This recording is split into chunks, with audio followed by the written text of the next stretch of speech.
اللہ تبارک و تعالی نے مسلمان کو خیر خواہ مزاج دے کے اس دنیا کے اندر تعلیمات ارشاد فرمائی ہیں، اور یہ جو خیر خواہی کی تعلیمات ہیں اس کا ایک معنی ہمدردی بھی لیا جا سکتا ہے، اور کسی شخص کے بارے میں اپنے آپ کو نرم کرنا بھی لیا جا سکتا ہے۔ یہ جو کسی کی خیر خواہی ہوتی ہے نا، اس کا مطلب ہوتا ہے کہ اس کے دکھ میں، اس کی تکلیف میں، اس کو درپیش کسی مسئلے میں اس شخص کے ساتھ تعاون کرنا، اچھے جذبات کا اظہار کرنا اور ہمدردی کا اظہار کرنا۔ نبی اکرم صلی اللہ تعالی علیہ وسلم کے صحابہ کرام جب مہاجر ہو کے مدینہ طیبہ آئے تھے، چلتے کاروبار چھوڑ کے آئے تھے، خاندان چھوڑ کے آئے تھے، قبیلے چھوڑ کے آئے تھے، باغات چھوڑ کے آئے تھے، جائیدادیں چھوڑ کے آئے تھے، لیکن اب مہاجر تھے۔ تشالہ پردیسی کوئی بھی نہ تھی وے، ککھ جنا تو پارے۔ ظاہر ہے اپنا گھر بار چھوڑا تھا، مسائل اور طرح کے تھے، لیکن یہاں جب وہ مدینہ طیبہ میں آئے نا تو پھر اہل مدینہ نے نا صرف دروازے نہیں کھولے، دل بھی کھول دیے۔ انہوں نے اپنی آنکھیں بچھا دیں، انہوں نے اس طرح سے استقبال کیا کہ وہ انہیں اپنا دیس سے کہیں بڑھ کر یہ والا دیس اپنا دیس محسوس ہونے لگ گیا۔ اور قرآن مجید نے ان لوگوں کی تعریف کی، کہا وَيُؤْثِرُونَ عَلَىٰ أَنفُسِهِمْ، اپنی جانوں پر ان کو ترجیح دیتے ہیں، وَلَوْ كَانَ بِهِمْ خَصَاصَةٌ، اگرچہ انہیں شدید محتاجی بھی ہو، خود بڑی بھی ضرورت ہو نا ان انصار مدینہ کو، تو پھر بھی یہ اپنے بھائیوں کو ترجیح دیتے ہیں، بھائیوں کو۔ میں اور آپ جس ماحول میں آج وقت گزار رہے ہیں نا، اس ماحول میں دل نرم نہیں ہوتے دوسروں کے لیے۔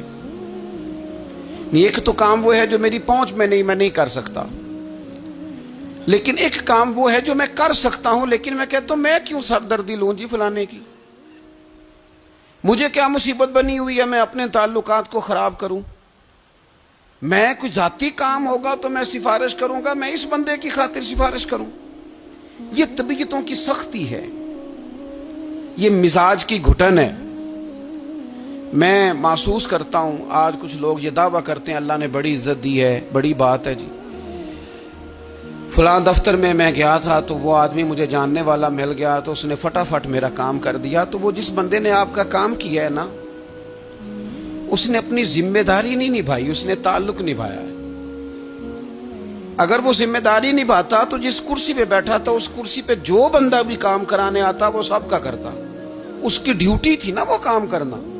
آپ بڑے خوش ہو رہے ہیں کہ بڑا با اخلاق ہے، اس نے میرا تعلق تھا تو فٹافٹ وہ بھائی اس نے تعلق نبھایا ہے، ذمہ داری کا احساس، ذمہ داری تو سب کا کام کرنا تھی نا اس کی، تو یہ اس کے با اخلاق ہونے کی علامت نہیں ہے۔ علامت تو یہ تھی کہ وہ اپنی ذمہ داری پورے طور پہ سر انجام دیتا۔ تو مسلمانوں کے لیے اپنے دل میں نرمی پیدا کی جائے، اگر کسی بندے کا کوئی جائز کام ہماری تھوڑی سی کوشش کی وجہ سے ہو سکتا ہے تو پھر اتنی خود غرضی نہ دکھائی جائے، ورنہ روحانی طور پر طبیعتیں تلخ ہو جائیں گی، گھٹن پیدا ہوگی، دل بندے کا بند ہونے لگے گا۔ اگر وہ کشادگی پیدا کرے نا کہ یار اگر میری وجہ سے ہو سکتا ہے تو میں جلدی کیوں نہ کروں۔ آپ یقین کریں جائز کام لوگوں کے بالکل 100% جائز۔ خامند کا انتقال ہو گیا، بچے چھوٹے ہیں، سرکاری ملازم تھا، پینشن بچوں کے نام ٹرانسفر ہونی ہے، بیوی عدت میں ہے، ایک 100% جائز کام ہے اور بچوں کو ضرورت ہے، لیکن میں نے دیکھا ہے بیچارے تھک گئے دفتروں کے چکر لگا لگا کے۔ سب کو سمجھ آ رہی ہے کہ یہ کوئی ایسا کام نہیں ہے، بالکل 100% جائز کام ہے، اور جو لوگ اس میں پورا حصہ لے سکتے ہیں، تعاون کر سکتے ہیں، وہ تھوڑا سا آگے بڑھ سکتے ہیں، نہیں بڑھتے، کام ہی نہیں کرتے سرے سے۔ مسلمانوں کے لیے خیر خواہی کے جذبات ہی پیدا نہیں ہوتے، کسی کو صحیح رستہ دکھانا، صحیح سمت رہنمائی کرنا، چلو یہی بتا دینا کہ فلاں جگہ تو چلا جا، تیرا کام اس جگہ سے ہو جائے، صحیح طور پر اسے صحیح طرف گائیڈ کر دینا، اتنی بھی تکلیف گوارا نہیں کرتے۔ تو پھر اسلام تو خیر خائی کا نام ہے، اسلام تو بھائی چارے کا نام ہے۔ میرے نبی پاک علیہ السلام سے جب حضرت تمیم داری نے پوچھا تھا دین کیا ہے، تو حضور نے فرمایا تھا دین خیر خائی کا نام ہے۔ تو یہ مت سمجھ کہ صرف تجھ سے تیری نماز کے بارے میں ہی سوال ہوگا یا تیرے آداب شریعت جو تو نے اوڑھ رکھے ہیں انہی کے بارے میں ظاہراً سوال ہوگا، یہ بھی تو تیری ذمہ داری ہے کہ اگر تو کسی کی ڈیوٹی کر سکتا ہے، کسی کا کوئی کام تیرے سے ہو سکتا ہے، لوگ توجہ ہی نہیں کرتے۔ اور بالکل جائز کام میں بھی نبی پاک صلی اللہ تعالی علیہ وسلم نے فرمایا جو بندہ بیواؤں کے اور یتیموں کے کام کے لیے دوڑ دھوپ کرتا ہے، یہ ترغیب و ترہیب میں حدیث موجود ہے، اس کے الفاظ کی چاشنی اور پھر ان سے پھوٹتی جو ضیاء ہے وہ ذرا دیکھیے گا۔ یہاں یہ نہیں فرمایا کہ وہ محتاجوں غریبوں کو دیتا ہے، فرمایا جو ان کے لیے دوڑ دھوپ کرتا ہے، بیواؤں کے لیے، مساکین کے لیے، یتیموں کے لیے، مسکینوں کے لیے دوڑ دھوپ کرتا ہے، وہ اسی طرح ہے جس طرح کوئی اللہ کے راستے میں جہاد کر رہا ہے۔ کیا معنی ہے اس کا؟ شارحین حدیث فرماتے ہیں، علماء کہتے ہیں اس کا مطلب یہ ہے کہ اسے پتہ چل گیا نا فلانا غریب ہے، تو اس نے کسی امیر سے کہا ہے کہ یار وہ بندہ ذرا غریب ہے، ماڑا ہے۔ کئی دفعہ ڈائریکٹ کوئی آ کے مطالبہ کرے، طلب کرے تو وہ درد نہیں پیدا ہوتا، کوئی سفارش کر دے کہ یار تو ذرا اس کے ساتھ تعاون کر دے، تو بندے کی طبیعت کے اندر نرمی پیدا ہو جاتی اور وہ زیادہ توجہ کے ساتھ وہ کام کر دیتا ہے۔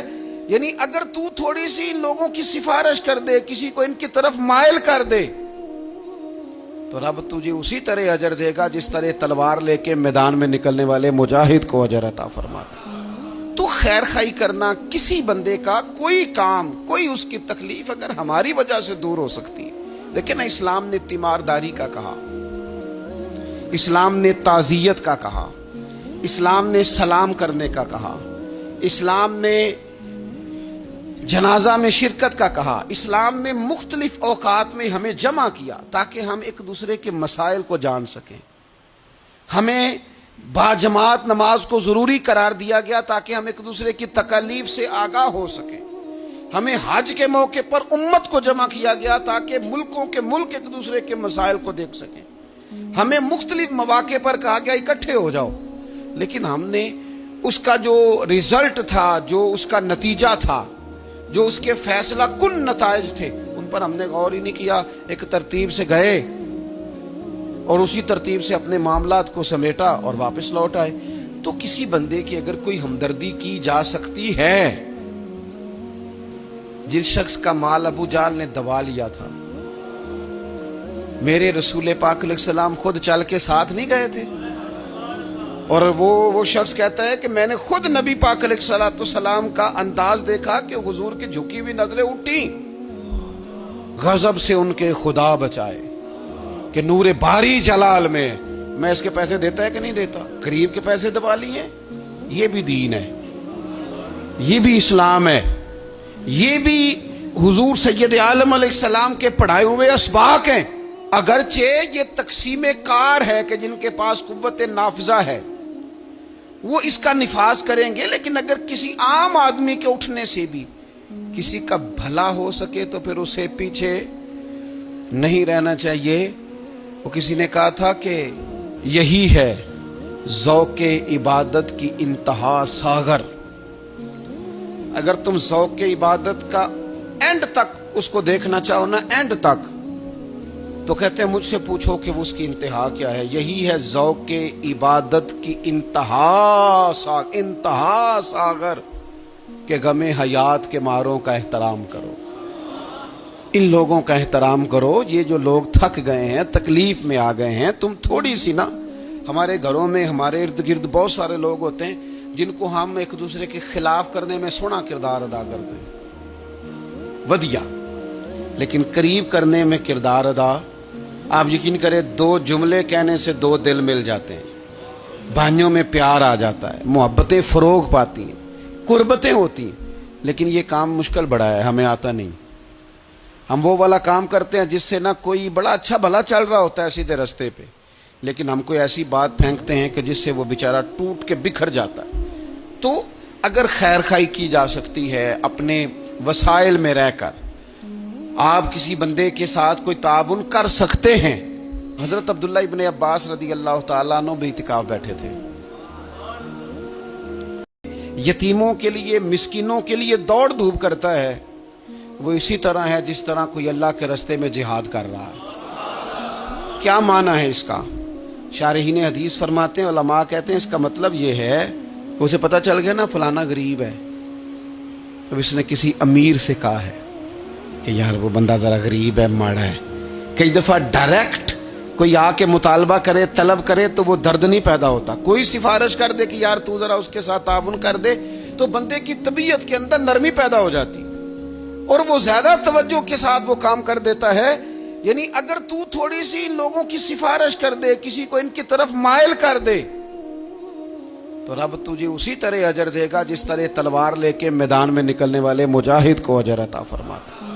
تو خیر خائی کرنا، کسی بندے کا کوئی کام، کوئی اس کی تکلیف اگر ہماری وجہ سے دور ہو سکتی ہے، لیکن اسلام نے تیمارداری کا کہا، اسلام نے تعزیت کا کہا، اسلام نے سلام کرنے کا کہا، اسلام نے جنازہ میں شرکت کا کہا، اسلام نے مختلف اوقات میں ہمیں جمع کیا تاکہ ہم ایک دوسرے کے مسائل کو جان سکیں۔ ہمیں باجماعت نماز کو ضروری قرار دیا گیا تاکہ ہم ایک دوسرے کی تکالیف سے آگاہ ہو سکیں۔ ہمیں حج کے موقع پر امت کو جمع کیا گیا تاکہ ملکوں کے ملک ایک دوسرے کے مسائل کو دیکھ سکیں۔ ہمیں مختلف مواقع پر کہا گیا اکٹھے ہو جاؤ، لیکن ہم نے اس کا جو رزلٹ تھا، جو اس کا نتیجہ تھا، جو اس کے فیصلہ کن نتائج تھے، ان پر ہم نے غور ہی نہیں کیا۔ ایک ترتیب سے گئے اور اسی ترتیب سے اپنے معاملات کو سمیٹا اور واپس لوٹ آئے۔ تو کسی بندے کی اگر کوئی ہمدردی کی جا سکتی ہے، جس شخص کا مال ابو جہل نے دبا لیا تھا، میرے رسول پاک علیہ السلام خود چل کے ساتھ نہیں گئے تھے، اور وہ شخص کہتا ہے کہ میں نے خود نبی پاک علیہ السلام کا انداز دیکھا کہ حضور کی جھکی ہوئی نظریں اٹھی، غضب سے ان کے خدا بچائے کہ نور باری جلال میں اس کے پیسے دیتا ہے کہ نہیں دیتا، قریب کے پیسے دبا لیے۔ یہ بھی دین ہے، یہ بھی اسلام ہے، یہ بھی حضور سید عالم علیہ السلام کے پڑھائے ہوئے اسباق ہیں۔ اگرچہ یہ تقسیم کار ہے کہ جن کے پاس قوت نافذہ ہے وہ اس کا نفاذ کریں گے، لیکن اگر کسی عام آدمی کے اٹھنے سے بھی کسی کا بھلا ہو سکے تو پھر اسے پیچھے نہیں رہنا چاہیے۔ وہ کسی نے کہا تھا کہ یہی ہے ذوق عبادت کی انتہا ساغر۔ اگر تم ذوق عبادت کا اینڈ تک اس کو دیکھنا چاہو نا، اینڈ تک، تو کہتے ہیں مجھ سے پوچھو کہ وہ اس کی انتہا کیا ہے۔ یہی ہے ذوق عبادت کی انتہا ساغر کہ غم حیات کے ماروں کا احترام کرو۔ ان لوگوں کا احترام کرو، یہ جو لوگ تھک گئے ہیں، تکلیف میں آ گئے ہیں۔ تم تھوڑی سی نا، ہمارے گھروں میں ہمارے ارد گرد بہت سارے لوگ ہوتے ہیں جن کو ہم ایک دوسرے کے خلاف کرنے میں سونا کردار ادا کرتے ہیں، ودیا، لیکن قریب کرنے میں کردار ادا، آپ یقین کریں 2 جملے کہنے سے 2 دل مل جاتے ہیں، بھائیوں میں پیار آ جاتا ہے، محبتیں فروغ پاتی ہیں، قربتیں ہوتی ہیں۔ لیکن یہ کام مشکل بڑا ہے، ہمیں آتا نہیں۔ ہم وہ والا کام کرتے ہیں جس سے نہ کوئی بڑا اچھا بھلا چل رہا ہوتا ہے سیدھے رستے پہ، لیکن ہم کوئی ایسی بات پھینکتے ہیں کہ جس سے وہ بیچارہ ٹوٹ کے بکھر جاتا ہے۔